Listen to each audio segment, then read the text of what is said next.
Hi, everyone. Welcome. My name is Allie Shlemus, and I'm one of the co-founders of Pacific Northwest Parent Education.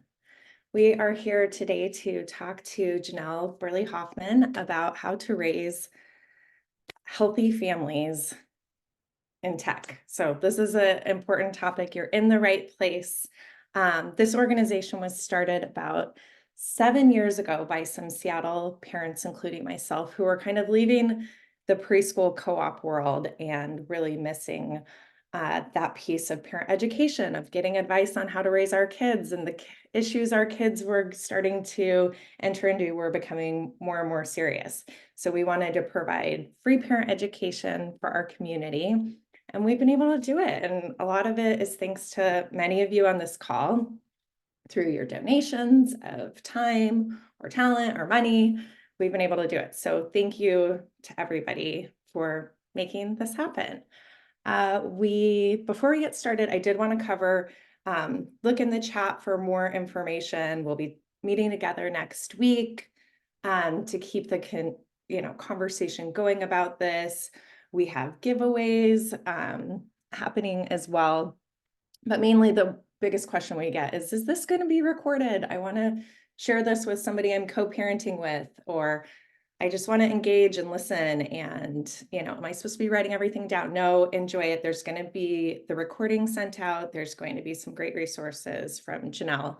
So, but if you do have questions as we're going, you can find us in the Q&A. It's a webinar, so that's kind of the format that's the best way to communicate with us. Thanks to everybody that did get in questions before the event, but keep them coming. We'll have time at the end to answer questions and throughout as well. So I'm sure many of you have heard of Janell. She is the original creator of the iPhone contract, which is kind of what caught my eye with my own middle schoolers in my life. But I had the chance to talk to Michelle a few months ago. And one of the things that really was a refreshing lens that she had about this specific topic that we get asked to keep bringing back to our community over and over again, her lens, and she may get into this as well, but the way she described it to me was kind of, tech is going to be in our lives on the daily basis, our kids' life on the daily basis. Like there's no just eliminating this. And in some ways, it's kind of like how you view a relationship with food. You're going to eat every day. Some days you splurge, other days, everything going into your body is nutritious and perfect. Sometimes you try things, doesn't sit quite well. Something that works for one kid or one family may be a little different with a different family, but you're going to eat food every day. There's going to be tech in our lives every day. And so how do you have a relationship with it versus this is good and this is not safe and this is right and this is wrong. And so I just really liked that, that lens that she brought to it. And clearly a lot of other people do too. I'm sure she'll talk more about her experience, but I mean, TED Talks, South by Southwest, Peace Corps, NPR, New York Times. I mean, she's done it all and spoken across the world to all different types of audiences, but I also really appreciate that she's in it. She's a parent of 5 kids. She is in the schools. She's doing private, parent coaching. So she's in it. She'll talk more about it, and I'm sure you guys would rather hear from her than me. So I will pass off the mic to Michelle, or excuse me, to Janell. And if anybody has any questions, find us in the Q&A. Hi, everyone. Thank you so much, Allie, for that great introduction, and to everyone in the PNW community that's worked so hard. Allie, I went back into my inbox when I was preparing for today, and I was like, wow, we've been connecting and talking since the fall, really like September, October. And so I know how much planning and time and resources go into events like this, not just from the group of people who execute this planning, but also to all of you who are here participating live, or for any of you who are watching the playback. I know how busy our lives are. I know how demanding our schedules are, and to just carve out this time to be intentional, to be on purpose, to just take a minute and think about your families, think about family life. Think about one of my favorite questions in parenting is what's working and what isn't, right? I believe strongly in reflective practice, and this is an opportunity to do that. It's my intention that some of the things that we talk about today, you feel like, you know what, I think we're handling that pretty well. I think that's actually going really well. Like, I really want to come at this from a strengths-based approach. I don't want you to feel bad. I don't want you to feel overwhelmed. This can be a really overwhelming topic. And instead, I want you to have that, like, oh yeah, we're turning off our tech at night. We're getting good sleep. Like, I really want to lean into that. Right. And then there might be some areas you're like, we're really struggling in transition times from getting off the video games to getting to dinner or getting places on time. And that's an area I want to focus on. So there's no overhaul here. There's no entire reset. So for all of you who have joined today at right now or at any time, if this is an opportunity for you to just sit back and listen and tune in and ask some of those reflective questions or make some observations of your family at another point, I invite you to do that. Even if you want to just like put your shoulders down away from your ears, maybe this is the only chance you get to take a few deep breaths, to kind of just body scan, see how you're feeling as we enter into this conversation, because it can be activating, right? It can cause families a lot of stress. Sometimes when we think about tech, we bring a lot to the table about that. We bring a lot of our own anxieties. There's sometimes fear, like we talked about, that overwhelm. And so all of your feelings, big feelings, small feelings, confusing feelings, are welcome here.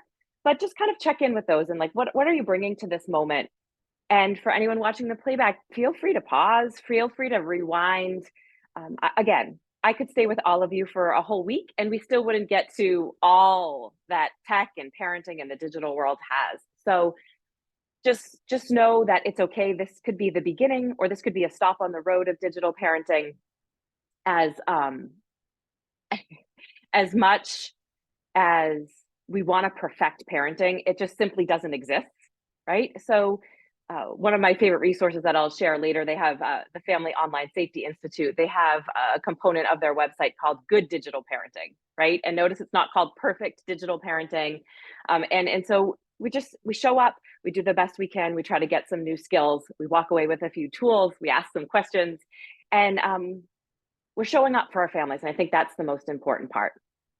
So I'll start here today sharing some slides, and again, invite you to write in the chat, invite you to be part of the conversation as it's ongoing, and we'll do a formal Q&A after we go through the slides, but that doesn't mean you can't be, asking questions or leaving comments all along. So I invite you to do that. And I also invite you to stay connected with me after our time together today. Feel free to send questions my way, feedback my way. I get better at my job because the more conversations I have, the more communities I work with, the better I get, the more voices I add to my work. So it's important to me that I'm able to hear from you, especially since we can't be physically together and in the webinar format. I just will imagine all of you kind of nodding along and giving that feedback. But I'd love to stay connected over socials, or subscribe to my newsletter, or visit the website, and again, reach out to me directly and share what's going on for you, or what you took away. I would love to hear from you.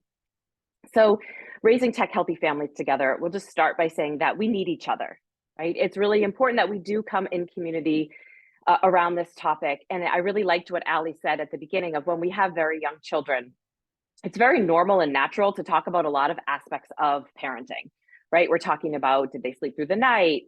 How are their feedings going? When and where are they going to preschool? How is their social lives going, right? We're very open, we're very vulnerable. And as our kids start to get a little bit older, maybe we're not seeing each other as parents so much. Maybe our kids are growing more independent, our lives and our work lives and our schedules change. And so we're not having as many, right? The frequency isn't as great of these conversations that we're having, but we still really need each other. And so I love when a community organization, a group like this, comes together to say, hey, how do we lean on each other? How do we learn from each other? How do we have some of these conversations that are on our minds? Because we really do need each other, especially because technology happens so fast. There's so much to consider, and it's always changing, right? Just like our kids and our families are always changing, so is the technology. So the way I'd like to start this conversation is just sharing with kind of that lens that Ali mentioned, and just so that you can have a sense of a conceptual approach, kind of a macro view at how I think about parenting in the digital world. And like Ali said, I wrote the book, iRules, What Every Tech Healthy Family Needs to Know. And I really see that as a beginner's guide to thinking about how do we build contracts and agreements, how do we talk about technology. And, you know, I'm writing, speaking, I'm in the schools. I would say about 75% of my work is particularly with 11 to 14-year-olds in a school community setting. So that's going directly into classrooms, large groups, student leadership programs, educator programming, parent and caregiver programming, and having student voice in my work is incredibly important. And you'll see that reflected in some of the slides that for a long time, we were thinking about tech without actually talking to kids. And I would say that my perspective has been forever expanded and changed and is always shifting because of the conversations I get to have with young people.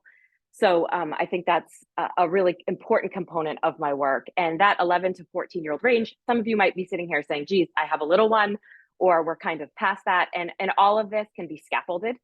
All of this can be shifted and changed. It's just, I think that kind of late elementary, early middle school, and then certainly through middle school and older, we just see a lot more social tech, a lot more connected technology, and a lot of families feeling that kind of pressure, but also that expectations that tech will be a part of our kids' lives in that way. And I'm also parenting 5 children. So I have a high school sophomore and a high school senior, 2 undergrads, and 1 graduate student. So that makes them 16 to 24 years old. So to say, it's really important for me to say that the technology is a huge and important part of their lives, their academic lives, their professional lives, their social lives, the way they like consume entertainment and media, the way they feel connected to the whole world. It's very much a big piece of their lives. And so while kind of parenting children in the home is shifting for me and my family dynamic is changing, I'm excited about technology. I don't want to villainize it. And so you'll see a lot of focus on how do we build that relationship and how do we set some boundaries, and really this lens of health, right? Really this lens of well-being will come up today. So let's go through here. I don't know why it's not, oh, here we go. It was like making a weird click sound. Okay, so we acknowledge that the internet exists and our children and families have access to it, right? So this is kind of my no nostalgia clause. Having this conversation just means that we're parenting in reality, because often from parent communities, what I get is like, you know, Janelle, I just want to go back in time, or I just want to throw all the technology away. And what I think this does is I think it actually builds a barrier, right? I know it's challenging. I'm living it, I'm studying it, I'm researching it, I'm having conversations with thousands and thousands of parents and caregivers about it, and students about it, teachers about it. But the reality is that it's here to stay, right? And so what I want to do is kind of take some of those barriers away and bring it out of isolation and talk about technology in the same way you would talk to your child about any other aspect of their life, right? Whether that's, you know, how they did in their athletic event, how they did on an academic exam, who they played with at recess, who they sat with at lunch, that curiosity that we bring to any other aspect of our children's lives. I want us to be bringing that to their lives online, right? So if they're interested in a game, we're asking them, you know, why is that fun? How do you play it? If they're communicating socially online, it's like, who are you hanging out with, right? We want to be versed. We want to have that connection in the same way we would have that connection of who they're going to get a slice of pizza with, or who's going to be at that sleepover that they're going to, right? And so number one, it normalizes it. It gets us connecting it to our entire family system, integrating it into the whole family culture, right? Which I think is such an important part of this. But it's also it's a preventative strategy, right? So I once and I share this with every parent community I go to. I was in New York City and I co-presented with an FBI agent who investigated internet crimes against children, and like he had seen and sees the worst of the worst, right? When it's escalate, he was undercover as like a young teenage girl and really had seen some very intense things in the community where we were speaking. So that particular community didn't have a lot of technology. They were, it was a religious conservative community, and they felt that because they didn't maybe have internet at home, or they had delayed use or said no to use, that they were omitted from any of the dangers or any of the safety concerns. And that day, what he said was so important to me is that if we don't educate our kids, if we don't provide digital citizenship education, if we aren't talking about tech, that we're actually making them particularly vulnerable because they don't know what the expectations are. They don't know how to report something when it happens, and that the internet does exist, even if it doesn't exist in our homes necessarily, or even if we have very limited access, right? It exists at school, it exists at the public library, it exists on the school bus, at a friend's house, at a grandparent's house. And so part of modern parenting is parenting technology. And so kind of this, the sooner we come to terms with that, I think the better suited we are to protect our kids and keep them safe and set our expectations. But also it just builds that relationship around technology that they don't have to hide it. We can talk about it, we can learn from it. Okay, good. And then we see the digital world as part of the overall health and well-being, and we can get better at it, right? We can strengthen our digital parenting skills. This is very exciting to me as a parent of 5 kids, and as parenting can be just overwhelming, right? So this idea of like not perfection, but coming back, saying what's working and what isn't, what could we do a little bit better? You know, this continuous improvement that we look for, that we can develop these skills, and we don't have to work in tech. We don't have to know everything about every single app that comes up to provide high quality parenting and get better and strengthen our skills as we go. And then we acknowledge the duality of tech, right? That there are aspects we celebrate. Like if we were in a workshop setting right now and we had, say, a half-day workshop to go through, I would ask you to write down some of the things you love about technology, and not just for yourself or for your work, but also that you love for your kids, right? What's working and what isn't, but through this, like, what do we celebrate? And then the other side of that is what challenges us. And this is just a great, I do this with the students as well, because inevitably a lot of the things that we celebrate have another side or another component to them that really challenge us, right? So there's this duality that comes up in this conversation. So you might love that your child has an opportunity to build some social relationships by gaming with somebody from their middle school, right? And maybe your child struggles socially, but this is a place where they feel like a lot of esteem and they're pretty skilled at, so they can build that skill. And at the same time, you might feel like they never want to get off the screen. That's all they want to do. It's a struggle when that ends, right? So we can walk into this conversation kind of addressing that duality, and that exists, right? And that's a real challenge. That's a real challenge of my work as well, right? Is that this is not a one size fits all conversation. And to be totally honest, this isn't like a conversation of follow this prescription and you'll be guaranteed a particular outcome, right? It's just like any other aspect of parenting. It can be a little messy, it can be a little sweaty, it takes a lot of hard work, it takes us showing up again. And that we have to do a lot of thinking for ourselves and negotiating some of these things for ourselves, like around readiness, around screen time. And we'll get into a little bit more of this around the Q&A, because I think it can be frustrating, right? We can have some best practices, but then it's up to us to kind of put our family lens over some of those best practices. And you'll see just this little sticky note here, a keep in mind tip, right? That there's this whole other conversation that we could be having, right, around some things in a lot of ways that are out of our control in terms of tech policy, in terms of corporate responsibility, in terms of regulation, new designs to tech, improvements, age restrictions, what is safe? Big questions like what is a child? What is a teenager, right? Globally, those questions are different and shift depending on culture, depending on family. And then kind of the research is following the behavior, right? So, you know, sometimes in this conversation, it can be frustrating to parents because, you know, we know that a lot of the design is kept to keep us on the internet, right? And it can feel like that's a giant to kind of try to battle every day, right? I hear that's a pretty consistent thing I hear from parents.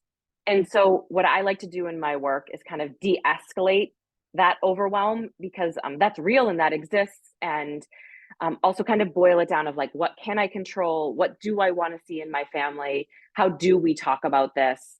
So I want you to know that like, that's not getting acknowledged in this conversation here, this little sticky note, but it of course exists in this, right? And I can just say in my work, in my research, in my partnerships, that we are seeing. I mean, you've probably all seen too, just like a shift in the conversation about kind of that, like if you've ever seen the Netflix documentary, like The Social Dilemma or something like that, the Center for Humane Technology, we're talking more about ethics. And I'm seeing just corporations and companies and nonprofits be funded around, really thinking about what we want from our tech, because so much happened so quickly, right? We adopted a lot of technology. I mean, when I started this work about 12 years ago, specifically tech, youth, and family, I was primarily working in high schools, right? Those were the conversations that I was having around social technology, around, kind of digital reputation, around how to be safe, how to be smart, how to use the internet for good, right? It was like kind of that freshman, sophomore, even thinking about like leveraging the internet for the journey to college or your professional lives.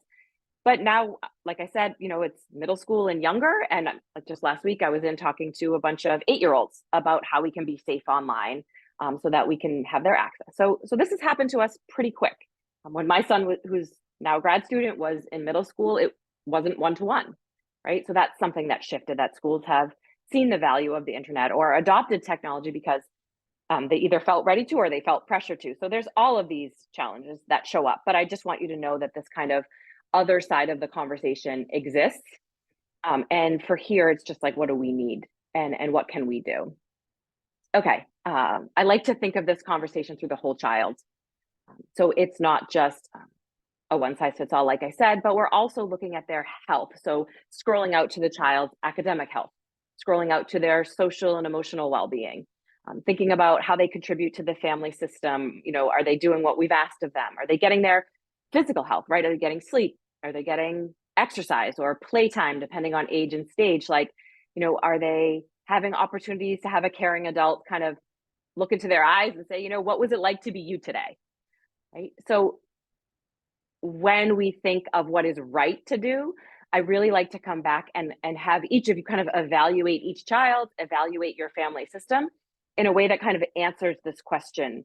Because for me, for example, what does this look like if a child is not turning in homework or homework is taking forever and a child is staying up way too late, right? That's an indicator to me that either they're struggling to manage the other technology in their lives, like maybe their social technology, social media, texting, group chats, or they maybe need some academic help, right? So I'm not going to be introducing, say, video games in addition to what they already have if they're currently struggling in other aspects of technology, right? So I'm not going to introduce more if we're already being challenged. So I want to address some of those challenges first, right? So again, we want to look at the whole child, and that's why some families might have like really strict rules around technology or screen time or what times of day they can. And some families might have a little more relaxed rules. And that's because in the best case scenario, they're parenting to their child and they're parenting to the family system. So kind of remembering to come step out and look at this through the health and well-being lens of the whole child. And I really like tech healthy families to focus on the relational and not the technical. So many families will say to me, Janelle, I don't know how that works. I don't know what that is. There's tons of ways we can get educated on what it is, how it works, right? But really focusing on that parent-child dynamic, because one of the most important things that I hear from students in my work is that their parents hate technology. Well, they say their parents love to use their technology, but they hate when their children use their technology, or it's something they have to hide from their parents, or their parents wouldn't understand. Or if they ever needed help and had to let their parents know that they would not go to their parent because their device might be taken away, right? So I really want to be focusing in our conversation today on that relational piece of technology, because in my personal and professional life, I actually think that's the difference maker, right? Is that how do we connect around and about technology versus how do we manage technology, and how is there stress and tension and anxiety and fear always present when we're dealing with technology, right? Because those two things really do inform the parent and child or parent and adolescent relationship. Okay, so just a quick overview of like when I say a tech healthy student or a tech healthy child, right? This is just a quick look at what that means to me. So it's a child who has the opportunity to learn, both formally and informally, right? To be taught digital citizenship education, but also be taught at home what is safe, what is smart, what the expectation is. the opportunity to be human and age appropriate, right? That we can't expect an 8-year-old to do what a 12-year-old does, to do what a 16-year-old does, right? That they're going to make mistakes. What I can say for sure is your children are going to make mistakes away from the screen. They're certainly going to make mistakes on the screen. And we know that. We see that as part of child and adolescent development. We see that as part of being human, right? And so we want to make sure the technology that we are giving them, the access to the internet that we are giving them, is age appropriate, is developmentally appropriate, so that they can have success with the technology, right? We want them to have a lot of really good experiences with their screens. We don't always want it to be mistakes, consequences, try again, right? We want to be saying, like, how can I set my child up so that they're having success with the technology? And success might mean a very small group chat instead of a grade level group chat, right? Maybe just practicing with a few friends instead of having access to all social media accounts. Maybe co-using an account with a parent, whether it's Snapchat or TikTok, and creating it together as they learn the skills as it's scaffolded towards independence. So remembering that just because the kids are part of the digital generation doesn't mean that we surrender our wisdom to their savvy, right? Our kids are looking for leaders. They're looking to be guided. They're looking to be supported. They're looking to be taught, and they want to meet those expectations. They're craving making us happy. Even those of you with teenagers and middle schoolers are saying, I don't believe you. And that's okay. I get that. But the middle schoolers I talk to, they really want their parents to be proud of them. They do want to follow the rules. They do want parents to recognize when they make good decisions. And they want help when they might make a mistake or a challenging decision. Okay, so tech healthy kids or students have the opportunity to grow, right? Through mindfulness and through that mentorship. My colleague, Alexandra Samuel, she's a Harvard researcher. She looked at kids ages about 11 to 14, and she kind of put their parents and families. She was saying, who's having like the best experiences online, right? And so she had 3 categories. One was digital limiters. And that was parents who just were really controlling the technology in a very intense way. So either delaying it way past like the rest of their peers. I mean, it's a little nuanced here, but just for brevity, I'll just kind of say digital limiters, like a lot of control, right? The other end of the spectrum is what she called digital enablers. And that was, hand over a device and kind of hope for the best, or not really set up some expectations. And no surprise to any of you who are kind of tuning into a parenting talk, the kids who were having the most success were the kids who had what she calls a digital mentor. And that was a trusted adult in their life who, they could lean on, they could ask questions, who held them accountable, who set boundaries, and had those opportunities for learning, right? So again, a tech healthy child has the opportunity to grow through mentorship. And then impact, to use technology for good, right? To use it for all the incredible connections, learning opportunities,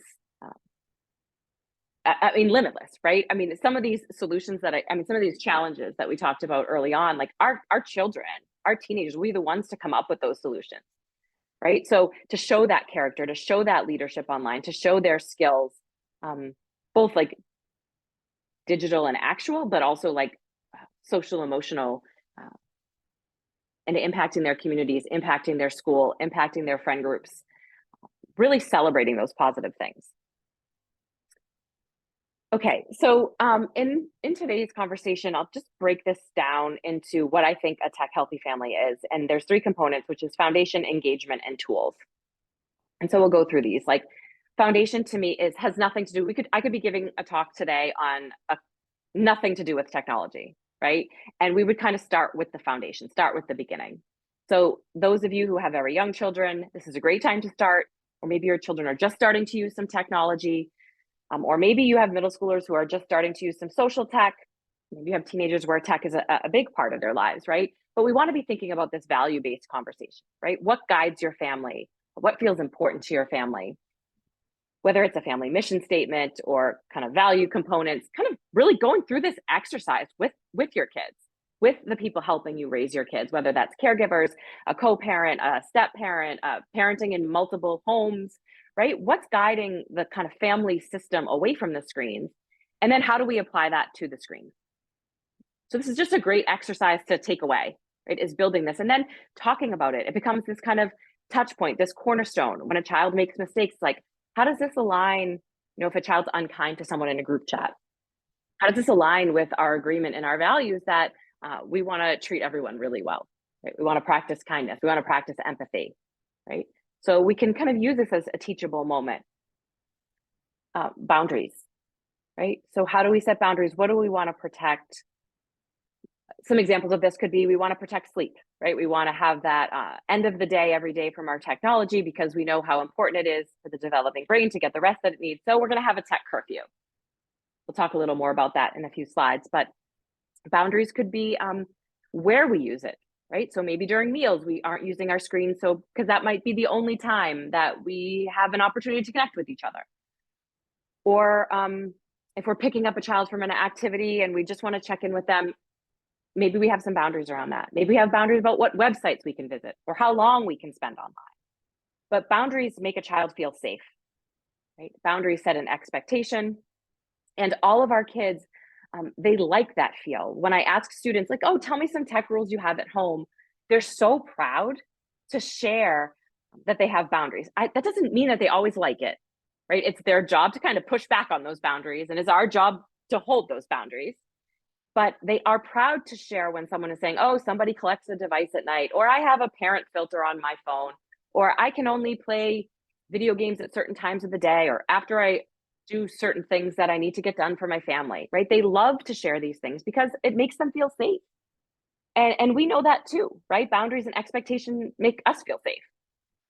If we went to a job and we didn't know who was training us, we didn't know what time to go, we didn't know what time we could go home, we didn't really even know the job description, we'd be incredibly frustrated, right? So these boundaries and expectations help us to feel safe, help our kids to feel safe as well.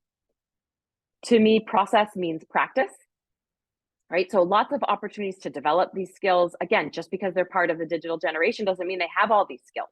They still need to practice it. They still need to develop them. And again, meeting them at their developmental stage, right? Not all 13-year-olds are exactly the same. Some of you might be saying, I was going to wait till they were 13, but I have a need or I have a readiness and I want to say yes to a device sooner than that. Or some of you might be saying, I'm just not ready to parent a device that goes, everywhere with them. I think I need a little more time, or I think my child needs a little more practice, right? We think about how much process is in all of culture, right? The driver's license perhaps being the most common example or metaphor, right? Is all the things that go into helping a child learn to drive before they drive independently, right? So process and practice, again, helps a child with that foundation and that digital health and well-being. And then for me, having a working tech agreement or a set of iRules felt really important, number one, in my parenting process, right? Just naming, like, what am I afraid of? What do I want to build in here? What skills do we need to develop? What are the boundaries, right? How do we want to live our values when we go online? My expectations for how my kids behave in the halls of school, how do I make sure those expectations are the same in the halls of the internet, right? So those iRules are informed by process, boundaries, values, right? All of those things kind of go into that. Okay, great. So what does engagement mean? So we moved away from foundation, we're heading into engagement. These are the 4 components for me that digital engagement, digital parenting engagement, resources, mentorship, community, and tech talking. So these are just, like Ali said at the beginning, you'll get a PDF linked to many, many more resources than this, but I just kind of wanted to give you a quick look at a lot of these people are my colleagues. They are doing great work. They care about young people, but they also are celebrating the internet as well. So getting to know their work is great. It's all free. It's accessible. I love it because, and you're probably familiar with a lot of it as well. What I love about this work is that you don't have to spend, if you want to get to know an app your child wants to download, right? Common Sense Media is a great stop. If you want to hear what teachers are saying about technology, Connect Safely is like really that intersection of parents and educators around digital well-being and health. Screenagers, Dr. Delaney Rustin has a great Tech Talk Tuesday newsletter, which comes out with each week with prompts and questions or new research for you to take away from that newsletter and kind of bring to your family, right? So I think these are great easy, accessible, free resources that we should all get to know and that I continue to use on my parenting journey. And again, these will all be linked coming your way. Okay, good. So here's one of my favorite slides because it was built with 11 to 14-year-olds. And it's the answer to the question, where are you and what are you doing? So every school community I go into, I kind of take this assessment just to hear what they're talking about and where they're showing up online. Disclaimer, this does not mean every 11 to 14-year-old is in all of these spaces. These are just the most common answers that I get. And so sometimes it kind of works as a vocab lesson for parents to show them this slide to be like, wow, I'm not really sure what that is, or I'm not really sure if my child is using that, right? It can be a kind of a, do I know where they are and what they're doing? Is this familiar to me? Or, oh, do I have a pretty good sense? Yeah, this looks like what my kid might be interested in as well. So it kind of serves as that. And it also serves as an opportunity to be deliberately overwhelming, right? This is a lot for a child to manage. And so when I see this slide, I'm reminded of how much support our kids need, how much opportunity to kind of process all the things they take in from the internet every day, right? All of the bloggers they're watching, or all the YouTube component channels and components of YouTube that they might be taking in, or all the quick bites of things they're seeing on TikTok, or all the group text conversations, right? It's a lot. So we can see how important it is for them to have some time to decompress, for them to have, meaningful aspects of their life away from their screens, getting the rest that they need, right? So we see that, for me, this really demonstrates that how important it is to have that whole child lens and that relational component here as well. And just because it often comes up, parents will say to me, Finsta, Trinsta, what is that? And so that's like a fake Instagram account. You might hear it called a second, or a Trinsta being a third Instagram account. Often friend groups will create accounts together. So these are just different ways that different platforms can be used. One thing that isn't on here, and it went really high in popularity around middle schoolers and then went away a little bit, was Be Real, which is like a certain time of day. Everyone posts what they're doing exactly at that minute. And that was huge about a year ago, and it comes in and out of popularity. And then Visco is kind of a place, not to gender it entirely, but I see it's more common with girls who want to share their aesthetic, right? So it's a lot of, it's a social media. You can follow someone's Visco, but it kind of gives like a vibe that they want. So it shares pictures that they kind of want as a collection, almost very similar to looking through someone's photo album. And you can repost other people's Viscos, and but it's not a lot of like text communication, comment communication. It's just picture sharing for the most part. Okay, and obviously, like Fortnite, Minecraft, Roblox, there's, for those of you with kids who are playing games, obviously there's lists and lists and lists of games that are being played, and all of the features of those different games, right? Like that there could be in-game play, in-app purchases. Really, it's a lot. It's a lot for us to get to know when we're thinking about our own engagement. But I love this question to pose to our kids as well, is like, where are you and what are you doing? Okay, and here's just a few takeaway tools. And in a few minutes, we're going to open it up to question and answer. But when I work with students, these are some tools I share with students and their families, because I love, and their school communities, because I love that common language. I love that a teacher can say, oh, what's your tech curfew? And the kids know what that means. Or a teacher can share at the beginning of a school year how important it is to have a tech turn-off time, and parents at home know that vocab and know that language too. I think that works really well. So this idea of the billboard, right? This idea that the internet is public, and even if we're having a private conversation, that things can be screenshot, things can be shared, things can be passed on very quickly, things can escalate very quickly.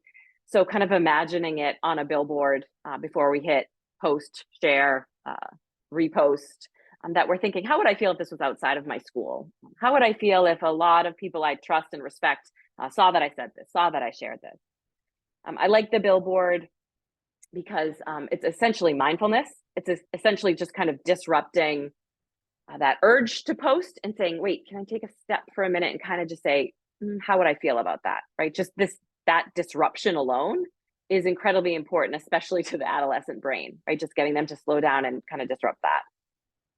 We talked already about the tech curfew, and for so many reasons, sleep, consistent, uninterrupted sleep, is the advice of the pediatricians that I ask when I say I have this unique opportunity to get in front of thousands and thousands of parents. every year across socioeconomics, across cultures, across regions of the country and outside of the country, what's one bit of advice you would like them to hear as it relates to kids and screens? And really, that end of the day and the beginning of the day is so important to the daily rhythms and routines, to the decompressing, to a break from that social, emotional, always being on with social media and social technology.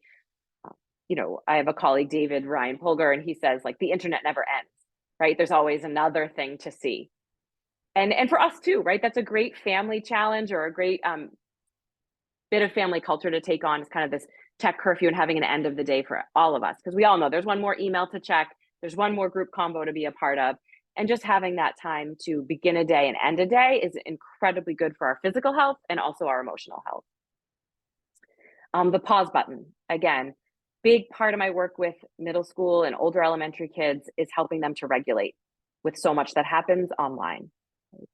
So using our pause button, using inhale, exhale rounds of breath, just recognizing and saying the word, I think I need a pause, or I think I'm feeling overwhelmed by this game, or I'm getting really angry when I play this. So recognizing emotions, saying I need to hit the pause button. We know this is connected to brain science. We know it's connected to making better decisions, and helping our kids build these skills, have these tools, and using them and practicing them like a muscle, right? Just like any other skill they'll practice, it takes time to learn to regulate. It takes effort. And then the Askable adult, right? So every parent community I work with, I want to remind you that you are the Askable adult, the trusted adult in a child's life who helps take care of them, who holds them accountable and sets boundaries, but is also there to help them navigate their mistakes, navigate their challenges, tell them you're proud of them, right? When our kids are very little, to go back to this metaphor, and they are learning to hang up their backpack or put their shoes in a cubby, we give them a lot of praise, right? I love that you did that. Thanks so much for remembering. Right? We want to, the behaviors we want to see more of, we want to encourage. And this even applies to middle school students and high school students. Thanks so much for turning your phone in at the central location when the tech curfew hit, right? Or I recognize that it's hard sometimes to finish up your homework by this time, but I love that you did that. Our kids are making a lot of really good decisions every day. We don't always see those, right? So celebrating those things. And I think also because of the worst case scenario things I've seen in my work, right? Every parent's worst nightmare started small, often a small mistake, a tough conversation, an embarrassing moment, and a child felt alone. Right? A child felt like humiliated or not sure where to turn, or that they'd be in a lot of trouble. And so maybe they withheld that, or maybe they weren't sure where to go. But naming yourself as that Askable adult and practicing the skills of an Askable adult is such an important part of digital parenting, because so much happens on that screen that we might not always see, right? But reminding them that we're there, we're in their life, we get it. And so breaking down like some examples of an Askable adult here is, I care enough about you to have this conversation. It's very difficult to be defensive when someone leads with that. Show me, tell me, teach me. Getting parallel with your child, getting curious about their life online, learning to play that game, learning to how the game works, reading an article or some research or something and bringing it up on a car ride. Like, hey, I heard that kids are really loving this game. Do you know anything about it? Right? Letting them be the experts of their world. Even if I don't like it, I can handle it. You are not alone. Right? Two of the most important sentences in parenting, and as a parent of older adolescents and young adults, I can say this phrase has served me well. And also, I understand, I can relate. I have felt that way too. Normalize, humanize, support. Probably the most important part of digital parenting is here on this slide, right? And so in a world where there is so much tension and there can be stress and it can be overwhelming, for me, when I'm overwhelmed, I shrink it down to how can I make sure that this connection is strong, and how can I be here for my child when they need me, and how do we learn from our mistakes so they aren't chronic, and how do we work together to build high quality access to the internet, but also safe and smart access. So I know that's a lot. I know I cruised through a very big topic and a lot of foundational and conceptual bits of this conversation, which for me feel like the most important. But I am absolutely open to more specific questions, more scenario-based questions. Just a reminder that this is recorded. So it will be read, the questions will be read out loud when you do ask them. So just thinking about, that information that you want shared, we'll keep it general as much as we can, but I like to remind people when there is a Q&A and it's being recorded, just a reminder, because we sometimes forget that this might be shared out. So everyone just take a quick breath. And I know Allie has some questions for me. Hey, Allie here. Thank you, Janelle. This was so helpful. I took lots of notes and I'm excited to see your resources as well. But one of the things that I love that last slide in general. I feel like when the kids were younger and it's like if they'd be learning how to do something new, potty training, of course they're going to have mistakes. They don't just go from we're going to get this going on the toilet and then they're good. Like there's mistakes. Right. They don't hop on a bike and roll away. And you're more patient through the mistakes. And now it's like, but the stakes are so high. I think giving that understanding for the kids that they are trying to absorb so much and keep up and learning alongside of them, show me, tell me, teach me. I just love that because they're not going to get it all right the first time, just like we're not, because it's changing so quickly. So I really appreciate that. Just kind of keeping that in mind throughout as we work with our own kids. And I do appreciate you mentioning that, these will be, the questions will be read aloud. We're not going to share anybody's names and no one else can see each other's names too. So anything you're sharing is anonymous, unless you're throwing in your kid's first last name or something in here, which I'm not seeing. The first question I am hearing that's brought up would be, what are your suggestions for enforcing boundaries?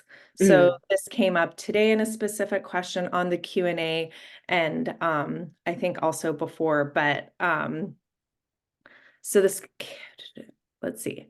So for a 17-year-old that kind of resists all parameters, what parental control options do you think are worth exploring and how do you decide and what do you recommend with that? Sure. Okay. So this is specific to kind of filters and blocks and controls and things like that in terms of boundaries and parameters. So great question, common question. This kind of like, number one, what do I recommend? And number two, kind of,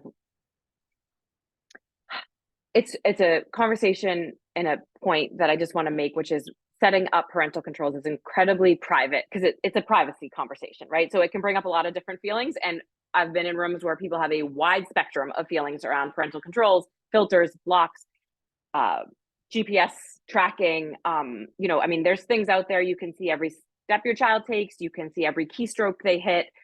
You can have what they're watching on YouTube or the internet mirrored onto your device. Two things that are just kind of a turn off time or a pornography filter, right? So I just want you to know that when we talk about filters and controls, they're not all created equal and that there's a wide variety of what exists and it's a deeply personal decision to make. And so I encourage families to get to know what's out there. Certainly internet carriers or your cell phone carrier will have things you can purchase. There's software you can put on things. There's hardware you can use in filters and blocks, and then there's things built into the devices.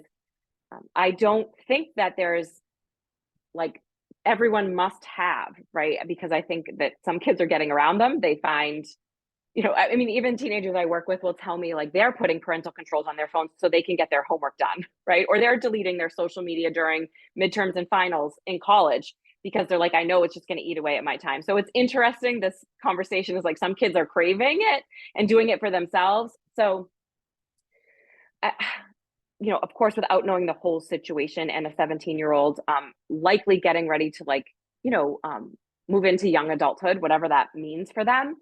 is that, if their use isn't typical, if their mistakes are putting them in danger, are putting someone else in danger, are repeated, maybe they're in trouble at school, in trouble with the law, causing harm to others, causing harm to themselves, we need a lot of intervention, right? We want to do as much as we possibly can. If they do need to have their device, and like we said, the internet does exist, we want to do everything we can to make them safe and have the strictest and strongest things that are out there to support them from harm to themselves, harm to others. Another part of this, if we're seeing more typical use, right, we want to be scaffolding in a child development, adolescent development lens to a child becoming an independent tech user, right? So I see, again, with typical social use, with typical decision making, that we're really wanting to let them have natural consequences if they stay up. I mean, I still believe strongly in the tech curfew, but that might not always be an exact science by junior or senior year of high school, right? And so what does it feel like to be exhausted the next day? What does it feel like to not have the concentration, the memory, the focus? How might they manage that when they go away to university or they have to get up for work the next day? That their social lives are primarily their own and they're having to make some of these decisions without us monitoring. So for me, the goal, like anything, like learning to cook, is that, we sit by our child when they're very little. They get a little older, maybe they can use the knives to chop up vegetables for the soup and they can double the recipe. And, the goal is eventually that they can cook for themselves, that they can feed themselves, right? And I look at technology in that same way. And so by later high school, again, with typical use, we're working towards scaffolding away from a lot of parental intervention. Unless, of course, the child's in danger, then we want to do whatever we can to help that child. Oh, you're muted, Allie. Thank you. Sure. Yeah, I think, a lot of parents are just having a hard time when kids are so resistant of just how to enforce the boundaries that maybe even they have, come to agree to, as, just trying to figure that piece out. So, yeah. And I think it's like I have this mantra that I say, a few of my kids are boundary pushers a little harder than others, right? For those of you who know and love children, that their temperament, their nature is all different as well. What worked for one child just doesn't work for the other child. And so kind of reminding ourselves, look at you being developmentally appropriate, right? It's our job to hold the boundary. It's their job to push on that boundary, especially in adolescence. And especially when technology isn't necessarily needed for when they're still kind of in that small sandbox and they're still building those skills that, holding a boundary is part of parenting. And so sometimes there's consequences to that, right? And sometimes it's this isn't really working. You aren't getting the sleep you need, or you are treating people unkindly, or you're not getting your homework done. And so we do need to intervene and hold those boundaries and sustain the discomfort that it takes from holding a boundary from a kid who doesn't like it. Right. And an adolescent version of a 2-year-old tantrum is still very present. It just looks different. It looks like pushback. It looks like anger. It looks like a door being slammed or stomping away. And again, coming through that lens of, I think this is best for your health and well-being when we hold that boundary. Yeah. Thanks. Next question that came in is, what counts as screen time? So examples include looking up something online, checking song lyrics, online homework, Kindles, ebooks, and those kind of things. Yeah. Love this. Really popular question. I just love the level of thinking that goes into this question as well. I can feel a lot of intentional parenting coming through. So we've seen in the past 5 years, even kind of pre-COVID, that even the American Academy of Pediatrics really looking at screen time in a different way. That, FaceTiming a grandparent who lives across the country or a friend who you go to summer camp with is very different than, playing a video game until all hours of the night with people that maybe you don't know in real life, right? So it's not good or bad. It's just kind of contextual, I think. So in my work, the way this is looked at is nutritious screen time. So for me, it's are they active? Are they being curious? Are they learning something? Are they participating in something? Are they building community? Is it fun? Is it entertaining? So all of those things feel like more nutritious. Are they getting some belonging? A more nutritious version of screen time versus kind of just that passive scrolling that we sometimes see as kids use to like adolescents will use to like self-soothe or just kind of decompress. And I think there's a place for that, but we don't want to see hours and hours and hours of that, right? We want to see some other aspects of screen use. So again, I put this into the lens of the whole child. Again, like, are we getting the sleep, academic health? Are they hanging out with friends away from their screens? And then what is the screen use, whether it's entertainment based or play based? Like, what is it doing for them, right? Are they just having fun? And this is a time of day where they have some fun. I'm not so worried about that, right? The screen time that worries me is kind of that screen time in isolation for endless hours, and then not being able to regulate without a screen, really a lot of conflict around a screen. That's for me, the screen time I really want to think of. Like, I don't love a restrictive lens, but that's kind of like what I think about when I think about restricting screen time. It's like when it starts to invade other components of a healthy life. But Yeah, for I me, think in my that, parenting and in my work, I'm not measuring them FaceTiming with a friend. I'm just not.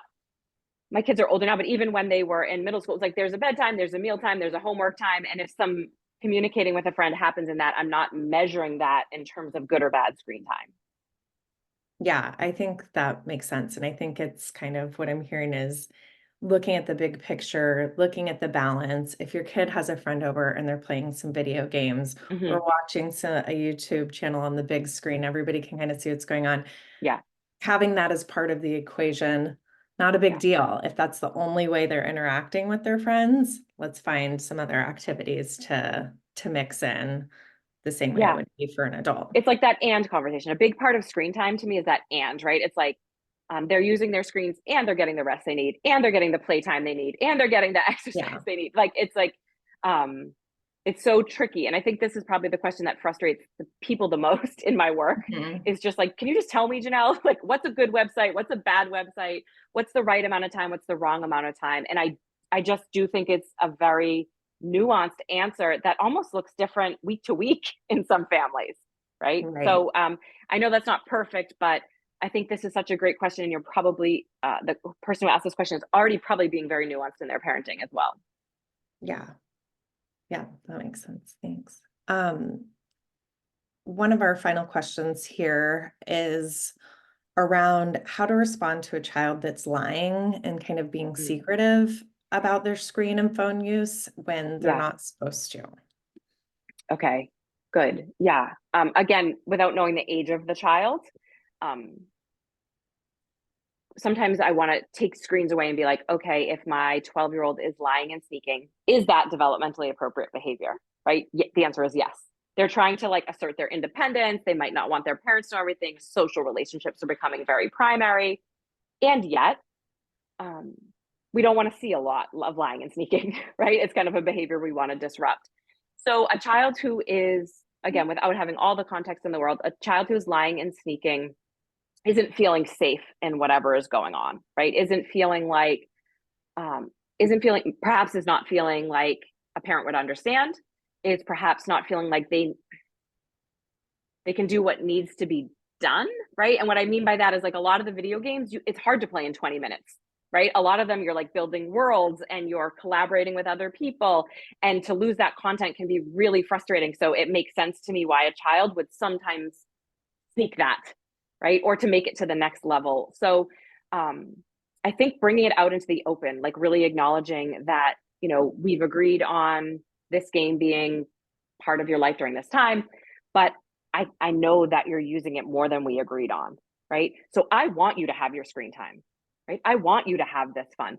How can we get there where there is, what do you need so that there's not sneaking and there's not lying, and that we can kind of come to this agreement, right? I think of it like with a curfew for my teenagers. Like one of my sons, he just kept breaking his curfew. Like even though he'd agreed to the time, he just, Mhm. even if it was 5 minutes late.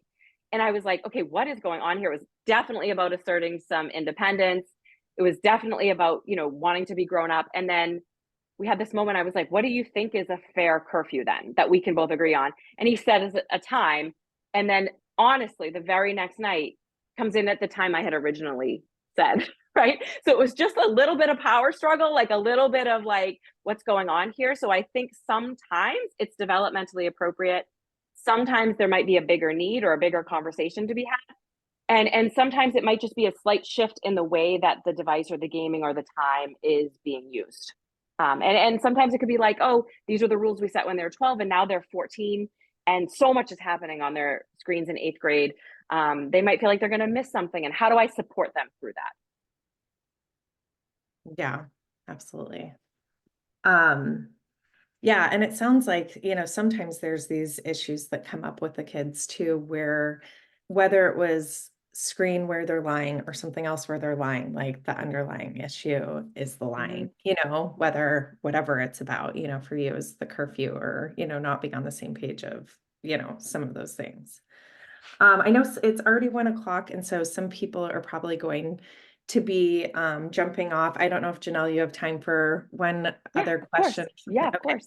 Before we go though, in case other people are jumping off, we'll have the rest of this last question in the recording, but I do want to thank everybody for coming. Check the chat. We have Janelle's email there and her Instagram and Twitter, also information. I mean, we're going to keep this topic going next week in person for those of you that are in Seattle.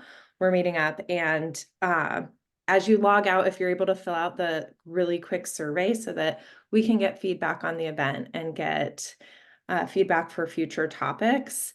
A couple people, one at our event next week and one that fills out the survey, will get a ticket that's worth $120 to Janelle's series where you'll be able to dive in much deeper into these topics too. And there's a link on how to sign up for that if you want to just sign up for that independently as well. So thank you. I'm going to throw in one last question. And if you have other questions that weren't answered, don't hesitate to email us, because we can try to help you track that down if it's not in the resources that you get afterwards as well. But our one, let's see, did we have a question to leave? Yes. Okay. How to navigate different family values compared to peers. Ooh, yeah, this is a good one. So your this is a children are workshop going in and of to, itself. yeah, I'm like, we've got, you've all been there where you're just on a different page and someone says, well, everybody's allowed to watch this. Everybody has this app. But so your kid's going to friends' houses where there are different boundaries around content and usage, or the peers are coming over and they have their phones that have access to whatever, but maybe your kid's not supposed to. How do you navigate that? Yeah, this is a big one. Another very popular one. I think just to acknowledge that we all go through this, like you said, whether it's what movies a child can watch, I think it's like what snacks somebody has in their house, right? There's different values all the time away.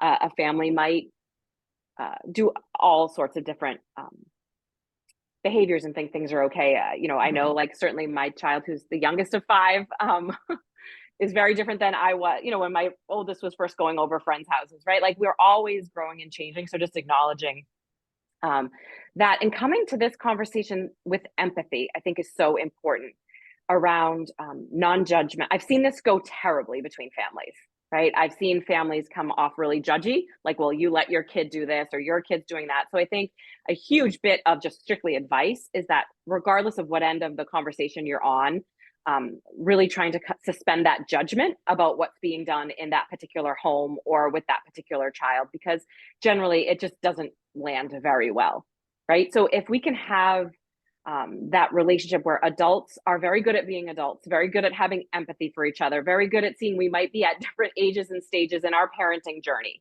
and really coming at it with empathy and respect, that's when I see this go really well. Right. And so I think that self-awareness. So if I think back to myself when, my oldest was in middle school and I maybe knew a parent that he was going to, and I would say, hey, I just want to let you know, he doesn't really do great with really violent video games, right? Especially if there was like a lot of older teenagers there. I'm like, he doesn't sleep well after. It's like, I'm sorry to be that person, but if he's over today and just avoiding video games for like his nightmares, that would be really helpful, right? So just kind of owning it's your issue, right, that you're bringing to the table. And I think I was met with respect all the time, right, when that happens. So I think coming at it from the lens of respect, like, I know you have older kids, I know this So I think being able to communicate with each other, have empathy and respect for each other, and suspend judgment is a great way for this to do this. Giving your child the cognitive rehearsal and tools to kind of blame us. My mom will be so mad at me if I do this. My dad doesn't like when I do this. I'm not allowed on this website, right? And so just giving them the empowerment, I call it the blame us tool, right? Like just let us take all the burden for them if they need to get out of a situation that they don't like. And empowering them to stand up for themselves. If kids go clicking down a website and it leads them to a place that's explicit, which is incredibly common, kids are stumbling across, pornography or explicit content, and our child doesn't want to do that, we've practiced with them. What can you say in a situation like that, right? What does that look like? Oh, I want to go outside and play, or I want to do something different, or can we go on a different video game, right? And empowering our kids. And I think, again, when it comes into our home too, it's also okay to stand up for what's important to us, which is like, oh, when we have a meal, we don't do screens. Or when we have play dates, we kind of go outside for a period of time and leave the phones inside. And if you are taking a child's phone away, or you are restricting, letting that other parent or caregiver know that you're doing that, if they're trying to reach their child that way, just say like, hey, after school, we don't really do social technology or gaming technology. So I just wanted to give you the heads up on that. Sorry if that's annoying, but you can reach me at this number, right? So I think really this maturity and this respect is really the only way, and that our child knows that they can talk to us about it after the fact if they've done something we didn't know about. And also that if we have a child in our home who's maybe like continuously trying to sneak YouTube or watch, it's really kind of a temporary thing too. Like we can get through it with our skills as well. But these are the messy parts and the sweaty parts of parenting and parenting in community. So building that trust with a network and leaning on each other. It doesn't always look exactly the same, but finding some sort of compromise and mutuality, I think, can lead to better outcomes. Yeah, absolutely. Well, I really appreciate that. Is there any last things you want to say, or make sure that we know? We've got your contact information in the chat, and hopefully we'll see lots of people next week to keep the discussion going. But yeah, absolutely. No, I just want to again thank everyone, whether you're watching it live or the playback. It matters that you show up in this way, and keep taking care of yourself. And we didn't talk about this today, but your own digital health and well-being is so important. And that you're taking breaks, you're connecting with people, you're getting that movement or that creativity or the things that you're ending your workday and beginning your workday, and those rhythm and routines that not just because it will make you a better parent or caregiver, because it's good for you as well. And I just encourage you to keep going. So thank you all so much for being here. Thanks, Janelle. Thanks everybody for coming. Have a good rest of your afternoon or day, whatever time zone you're in. Thanks, everybody.